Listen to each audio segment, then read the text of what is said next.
2024 লোকসভা নির্বাচনে মথুরাপুর তপশিলি লোকসভা কেন্দ্রে শাসক দলের প্রার্থী বাপি হালদার তার সমর্থনে সর্বপ্রথম রাজনৈতিক জনসভা শাসক দলের সেকেন্ড কমান্ডো অভিষেক বন্দ্যোপাধ্যায় তার প্রধান বক্তা। ঢোলাহাট থানার কুলপি ব্লকে এই সমাবেশের আয়োজন করা হয়েছে। পাশের লোকসভা কেন্দ্রে ডায়মন্ড হারবার, যেখানে শাসক দলের হয়ে লড়াই করছে অভিষেক, তাই এই সভাস্থলে দুটি লোকসভা কেন্দ্রের সমর্থকরা উপস্থিত হয়ে বলে মনে করা হচ্ছে। ইতিমধ্যেই সুন্দরবন উন্নয়ন মন্ত্রী বঙ্কিমচন্দ্র হাজরা সমর্থকদের নিয়ে ভেসেলে রওনা দিয়েছেন। বেলা 2টো নাগাদ অভিষেক বন্দ্যোপাধ্যায় হেলিকপ্টারে সভাস্থলে হেলিপ্যাড গ্রাউন্ডে নামবেন। এই সভা ঘিরে শাসক দলের কর্মীদের মধ্যে উৎসাহের শেষ নেই।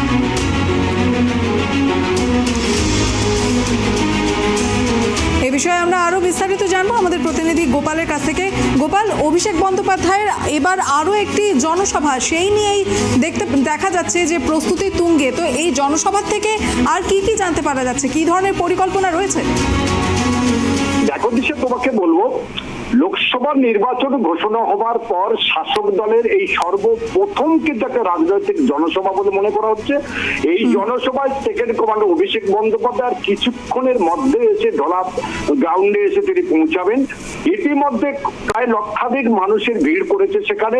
তবে একটা করে তোমাকে বলে রাখি, অভিষেক বন্দ্যোপাধ্যায়ের গড় অর্থাৎ লোকসভা নির্বাচন ডায়মন্ড লোকসভা যে কেন্দ্র রয়েছে আর মথুরাপুর লোকসভা কেন্দ্র, রাস্তার এপার আর ওপার যেখানে মিটিংটা হচ্ছে, এটা কিন্তু ডায়মন্ড বিধানসভা কেন্দ্রের মধ্যেই পড়ে।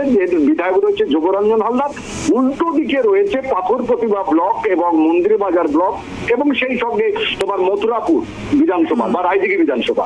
তবে আজকের যে জনসভা, এই জনসভা কিন্তু বাপি হালদারের সমর্থনে জনসভা হচ্ছে বলে জানা যায়। 7টা বিধায়ক রয়েছে এই বিধানসভা কেন্দ্রে, এই লোকসভা কেন্দ্রের 7টা বিধায়কের এলাকা থেকে প্রায় 5 লক্ষাধিক সমর্থক এই জনসভায় উপস্থিত হবে বলে মনে করা হয়েছে। আমরা দেখেছি সুন্দরবন উন্নয়ন মন্ত্রী বঙ্কিম হাজরা ইতিমধ্যে বয়স প্রায় 80-র উপরে, তিনি নিজে দাঁড়িয়ে থেকে এবং মিছিল করে তিনি নিজে এই জনসভার উদ্দেশ্যে রওনা দিয়েছেন। অন্যদিকে কাকদ্বীপের বিধায়ক মন্টুরাম পাখিরা, পাথর প্রতিভার বিধায়ক সমীর কুমার জানা থেকে আরম্ভ করে অলোক জল্লাটা রায়দিঘির বিধায়ক, তারা কিন্তু প্রত্যেকেই, তবে আজকের এই যে লোকসভা কেন্দ্র বা এই যে নির্বাচনী যে প্রচার কেন্দ্র বা জনসভা রয়েছে, সেখানে যে মানুষগুলো আসছে সবাইয়ের মধ্যে কিন্তু শুভ্র বসন অর্থাৎ সাদা পোশাকের ম্যাক্সিমাম দেখা যাচ্ছে সাদা পোশাক। মনে করা হচ্ছে শাসক দলের পক্ষ থেকে এমনই কোনো হুইপ দেওয়া ছিল সাদা পোশাক পরে তারা আসবে। তবে ম্যাক্সিমাম যারা ইতিমধ্যে রওনা দিচ্ছে প্রত্যেকের পরনে রয়েছে বেশিরভাগই সাদা পোশাক। সেই সাদা পোশাক শুভ্র পোশাক পরে কিন্তু আসছে। তবে একটা বড় চ্যালেঞ্জ রয়েছে ইতিমধ্যে অভিষেক বন্দ্যোপাধ্যায়ের সামনে, যেটা আমরা জানি। আমাদের যেটা কারাঘুষো শুরু হয়েছে বা আমরা তাদেরকে নওশাদ সিদ্দিকীর কাছ থেকে যেটা জানতে পেরেছি, তিনি কংগ্রেসের সমর্থন নিয়ে আইএসএফ এর প্রার্থী হচ্ছেন ডায়মন্ড হারবার লোকসভা কেন্দ্রে।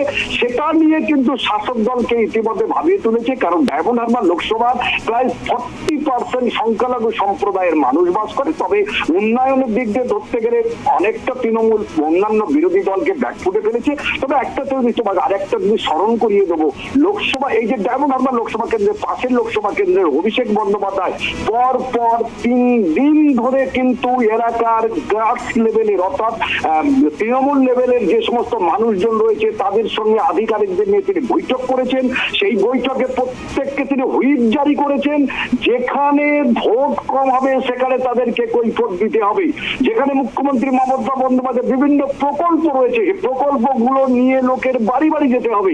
এটা থেকে কিন্তু চিন্তা ভাবনা মনে করা হচ্ছে অভিষেক বন্দ্যোপাধ্যায় তার যে ভোটের মার্জিন ছিল সেটা বাড়াবার জন্য চেষ্টা করছে।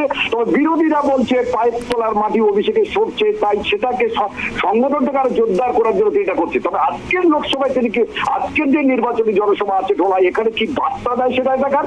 তবে কয়েক লক্ষাধিক মানুষের উপস্থিতি হবে, কারণ তুমি জানো লোকসভা নির্বাচন যে মথুরাপুর তফসিলি কেন্দ্র, এখানের বিগত দিনে চৌধুরী মন জাতীয় দুবারের তিনি জেতা প্রার্থী ছিলেন, প্রায় 1.5 লক্ষ ভোটে করে জিতেছিলেন। তবে এবারে বাপি হালদারের চ্যালেঞ্জ, সেখানে প্রায় 3 লক্ষ ভোটে জিতবেন। তাদের অনেকটা বিরোধী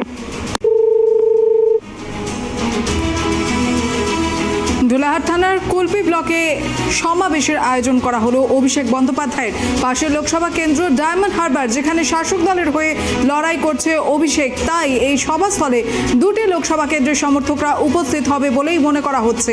আর এ বিষয়ে বিস্তারিত জানালেন আমাদের প্রতিনিধি গোপাল শীল।